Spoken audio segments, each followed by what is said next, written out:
waxa inaga dhaxeeya kaas inaga dhaxeeya silsilada la inaga dhaxeeya ninna bixin mayno nin magana mooyo nin kale inaanu bixino habeen xalay tagay ilaahay marka hore waxaan la hadlayaa anigoo ah reer barre beesh afka reer barre ku hadlaya waxaan leeyahay dhalinyarada reer barre iyo joogta caynaba fadhida ee caynaba iskaga qayilaysay waxaan idin leeyahay dhiigu hayday kaco war kaca oo dhiiginu ha dhiidhiyo ka kaca fadhiga war dalkiina iyo dadkeena aanu dhimanno war waxa weeye dhimashada aan hurno intaa waxaan leeyahay dhalinyarada reer barre caynaba fadhida waxaan leeyahay dhulbaantana waxaan leeyahay dhulbaantow waxa xabad baa inaga dhaxaysa xabad taasa inaga dhaxaysataa dhulbaantow waxaan idin leeyahay taasa inaga dhaxaysa waxa weeyaan waxaanu joognaa hadda aan fadhinaa qalif qabe waxaan leenahay dhulbaantow sida waanu dhimashadana waan idin hurana waa idin laynayna xabad baana inaga dhaxaysa waana duulimaanadu ku soo duulayna yeele iyo meel kasta oo idinku gubeena wassalaamu calaykum waraxmatullaahi aniguna waxaan leeyahay anigoo beesha afka reer Yoonis ku hadlaya gaar ahaan beesha reer Barre aanu nahay waxaan leeyahay dhulbaanta waxa naga dhaxeeya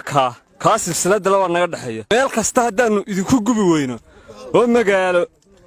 iyo buur iyo banaan meel kasta hadaanu idinku gubi weyno annaga noo kaalay hadaanu idinku gubi weyno meel kasta ka hadlaya dhulbaanta reerka la yaabo nabadda way ugu dartaa nabaddu in badan baanu nabadda iyo ku soo baasalaxayna iyo nabadgelyada waxba ay ku tar waayeen oo way qaadan waayeen way uga darta imka hadda laga bilaabo waxay sameeyeen way soo gihiin allaale meeshan ka gaadho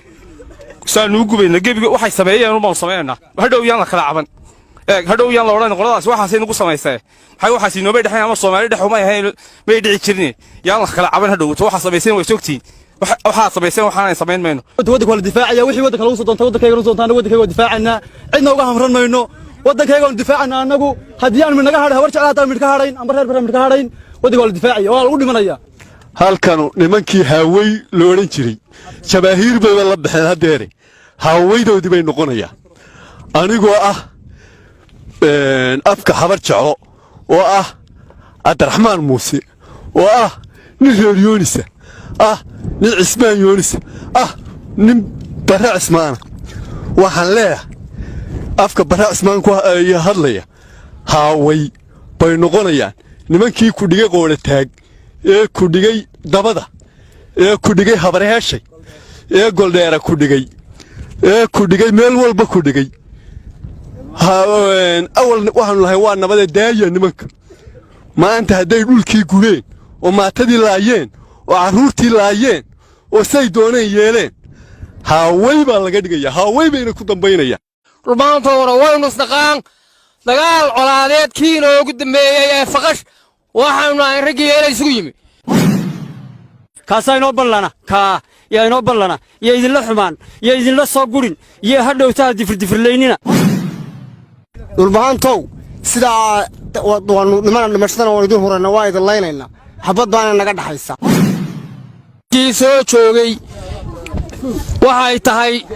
iyo mustaqbalkeeda wuu ka warhayaa marka labaad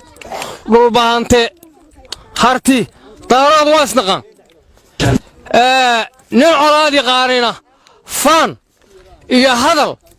iyo hawaawir waxa weeye hadal wuu iska dhigaa annagu haddaanu nahay beesha reer Barre waxay tahay mustaqbalkeeda nin annaga ahaan jiray oo la odhan jiray abaar